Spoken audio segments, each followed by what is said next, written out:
What's up, everybody? Welcome back to Beyond the Grave Media. This is Josh here, checking in on you right there. Out there in YouTube land, how are we doing? Welcome in, grab a beer, grab a snack, have a seat in the back, crisscross applesauce, however you want to be, grab a smoke, I don't care. Everybody is welcome. It is a super blue moon. I love full moons, always have, always will. It's August, it happens every 6 or 7 years, I think. It's called a sturgeon moon in the Pacific Northwest, big time sturgeon fishing on the Columbia. Outstanding. The best fish I've ever had. Amazing sturgeon moon. So we're going to talk about one of my second or third favorite, lycanthrope movies, our hairy friends. Werewolf movies, I love them. They're probably, I go back and forth. But tonight we are talking about Joe Dante's incredible 1981's The Howling. Intense, a little uneven. We're going to talk about the pros, the cons, and then kind of the legacy of The Howling, what I love about it, what I actually think about it. So thanks for being here. Let's get into it.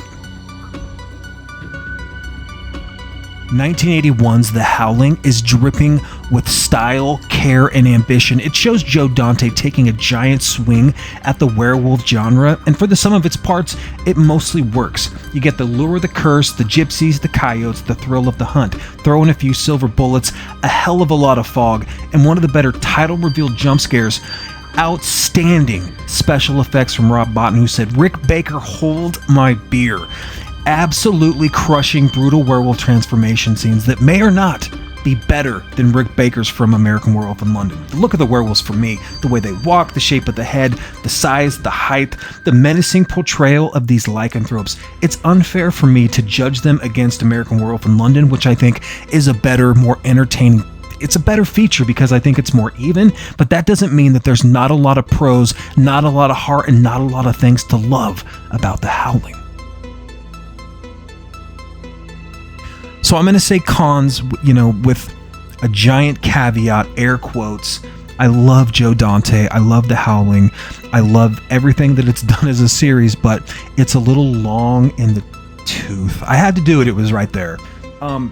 This movie doesn't know what it wants to be, and we don't see any damn werewolves for like 40 minutes. Joe, it's called The Howling.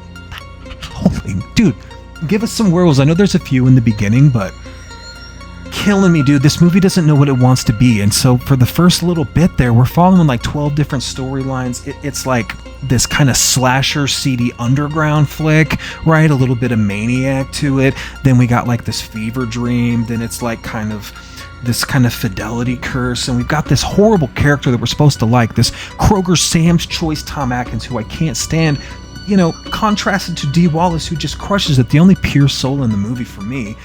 But yeah, it comes off as this kind of like, I don't know, it's like the sexual meltdown of a movie. The Wolfman with the little striptease with a sprinkle of Lost Boys. But shout out to the stalker, that dude playing Fast Eddie. I mean, he loves drawing Sasquatchian women, and he's very effective kind of transform. But we're not talking about pros. Those are my only cons, man. It's just a little bit, it doesn't know what it wants to be for a little bit. I think Joe wraps it up okay because of the creature effects, the score. There's a lot of good things happening here, but those are for me. That's the only problems I have with the movie.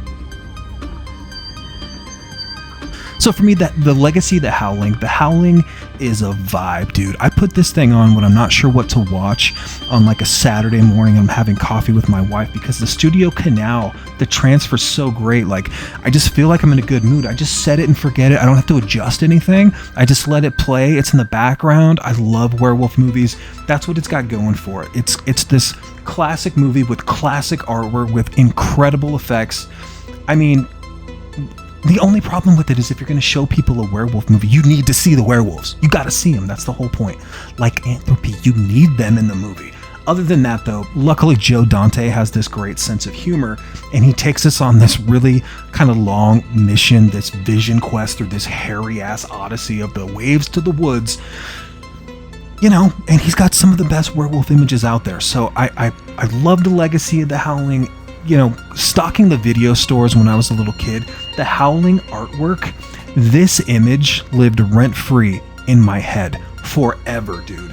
Forever. I would just look at The Howling artwork. I would pick up the VHS, flip it over. I was like, and it got meaner as the sequels went on, and there's some people that probably have some interesting to say about the sequels. I like a couple of them. You know, they start to get progressively worse as they go, but you can't say anything about that artwork on those VHS covers, dude. Incredible. I love the Howling. I love the gore. I love this kind of like nasty, unfocused, scandalous, that just leaves this kind of gross, lust-filled bite. Like, it's a classic spin on, like, you know, traditional werewolf movies. I think it's really fun. I think it's a must-watch. I think if you're not sure about, you know, if you've never seen The Howling, it's a lot of different movies in one, but the creature effects, the actual werewolf transformation, dude, are next level. And this right here from Scream Factory, there's a Studio Canal. This is their transfer. This thing looks incredible. It's got every single special feature you could ever want. I still got my OG. I have a DVD with the slip. I love this damn thing. Had it forever. Look at that. MGM. Beautiful. One of the best werewolf movies ever made. It is. It is. It suffers because of American Werewolf in London, because I think that is such a perfect movie.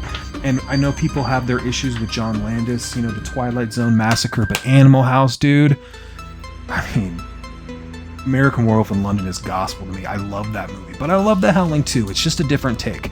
John's movie is a lot more, I think it's got comedy, it's got like really good gore too, it's got a lot of fake out dream sequences.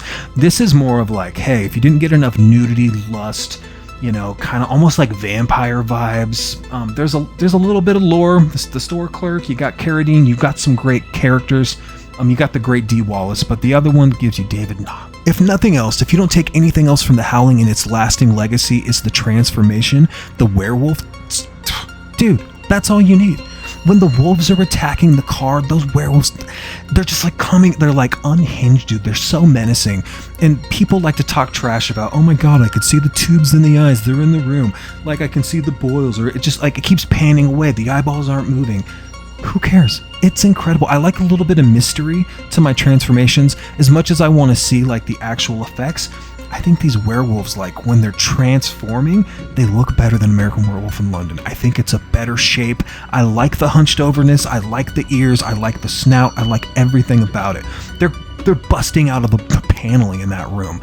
That transformation, dude, the smoke, he's just shaking. Incredible. Watch The Howling, if nothing else, for that damn transformation. Guys, you don't need to hear any more from me to convince you that The Howling is a legendary film. It's iconic, it's classic in the werewolf genre for a reason. It's from 1981, but tonight is a perfect reason to get out there. It's a super blue moon. Revisit The Howling. It deserves your love and attention. It's so good. And I super appreciate everyone that's been here for me. I hit 500 subs today, so if you've liked, shared with a friend, commented, it means so much to be on this YouTube journey 3 months in and just be talking about horror and physical media. I so appreciate it. Until next time, take great care of yourselves. Cheers.